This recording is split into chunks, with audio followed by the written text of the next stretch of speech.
Momen libur Lebaran 2019 dimanfaatkan sejumlah masyarakat untuk menaiki Light Rail Transit atau LRT Palembang. Berbeda dari hari biasanya, beberapa trainset LRT di musim Lebaran ini tampak dipenuhi masyarakat.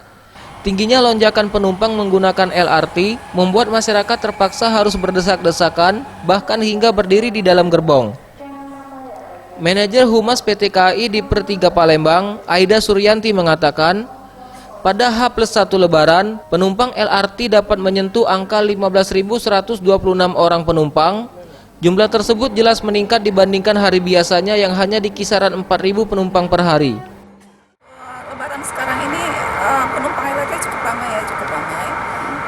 Jadi kemarin waktu Lebaran H+1 itu penumpang LRT-nya 15.126 orang.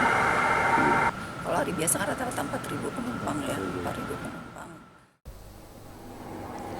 Dengan meningkatnya minat masyarakat untuk menggunakan LRT pada masa libur Lebaran ini, pihak PT KAI di Per3 Palembang telah menambah jumlah perjalanan menjadi sebanyak 58 perjalanan sehari dari biasanya hanya 52 perjalanan sejak tanggal 7 Juni 2019 lalu.